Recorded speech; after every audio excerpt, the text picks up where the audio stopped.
তো হ্যালো বন্ধুরা, কেমন আছো সবাই? আবারও একটা ব্লগে তোমাদের স্বাগত। সানডে মানেই তো আউটিং, আর এবারের আউটিংয়ে আমরা প্ল্যান করলাম যে সোনাঝুরি যাব। শান্তিনিকেতনের সোনাঝুরির নাম তো তোমরা শুনেইছো, আর এখানে এত কম দামে শাড়ি আর জুয়েলারি পাওয়া যায় এটা তো তোমরা অনেকেই জানো।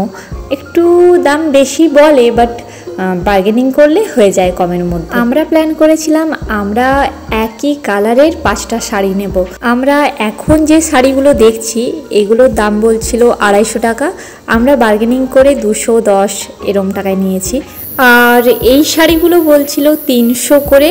তোমরা চাইলে অনেকটা দাম কমাতে পারবে। তোমরা যখন আসবে এখানে তো হাতে টাইম নিয়ে আসবে, দেখে শুনে জিনিস নেবে। অনেক সুন্দর সুন্দর জিনিস, ভ্যারাইটি টাইপের, আলাদা আলাদা কালার, একই ডিজাইনের মধ্যে পেয়ে যাবে। এছাড়াও অনেক কিছু এখানে পাওয়া যায়। পুরো ভিডিওটা দেখতে থাকো, তো আশা করি কিছুটা তোমাদের আন্দাজ হয়ে যাবে যে কি কি পাওয়া যায় এখানে।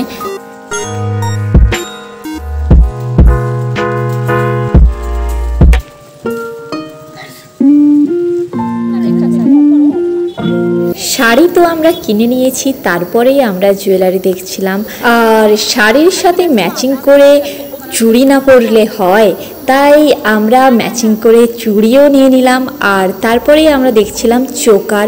এখানে এত সুন্দর সুন্দর চোকার, দেখো জাস্ট এই চোকারটা দেখো, এটার দাম বলছিল 400 টাকা, বাট তোমরা চাইলে অনেকটাই কমাতে পারবে। আর এই জুয়েলারিগুলো দেখো, বিভিন্ন শাড়ির সাথে এগুলো মানিয়ে যাবে, যে কোনো টাইপ অফ শাড়ির সাথে। আর ব্লাউজ পিসগুলোর দাম বলছিল 200 টাকার মতো, তো আমাদের একজন নিয়েছে, ওর দাম 120 এরম পড়েছে। আর এখন যে জুয়েলারিগুলো দেখছো এগুলো পুরোটা মাটি দিয়ে বানানো, বাট যেহেতু মাটির তাই আমি নেওয়ার মতো বিশ্বাস করতে পারিনি যে কীরম হবে। প্যাচার যে শোপিসগুলো ছিল ওগুলো বিভিন্ন দামের ছিল, 25 টাকা থেকে শুরু। আর তারপরে এই শাড়িটা দেখছিলাম, এটা দেখো, এটার দাম বলছিল 350 টাকা। এগুলো একই ডিজাইনের মধ্যে আমরা বিভিন্ন কালার দেখেছি। এই পাঞ্জাবিগুলো দেখো, এগুলো দাম মোটামুটি 250 টাকা থেকে শুরু। আসলে আমার সাথে ব্যাপারটা কি হয় জানো তো, এত জিনিসের মধ্যে যখন আমি দেখি না তখন আমি বুঝতে পারি না ঠিক কোনটা নেব। তারপর রুমে গিয়ে পরে মনে হয় জিনিস ওটা নিলে ভালো হতো, হয়তো ওটা আর একটু কমাতে পারলে হয়তো আরও ভালো হতো, এরম ব্যাপারটা আমার সাথে হয়ে যায়। শান্তিনিকেতনের মূল আকর্ষণ তো পেন্টিং, যেগুলো দেখলে মন ছুঁয়ে যায়, বুঝতেই পারছো। তা এই পেন্টিংগুলো দেখে তো অনেক কেনাকাটা হলো, অনেক ঘোরাঘুরি হলো। সোনাঝুরি থেকে বেরিয়ে এত ঘুরে আমাদের তো খিদে পেয়ে গিয়েছিল, তাই চলে এলাম মিয়া মোড়ে। তো এখানে আমরা ভাবছিলাম যে কি খাবো, তাই ওটাই দেখছিলাম। আর তারপর অনেক আলোচনা করার পর আমরা ডিসাইড করলাম যে চিকেন ইন্টারনেট খাবো, আর একটা পেস্ট্রিও নিয়েছিলাম।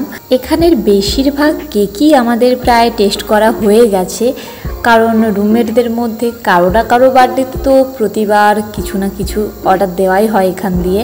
খাওয়া দাওয়া শেষ করে হোস্টেলের উদ্দেশ্যে বেরিয়ে পড়লাম।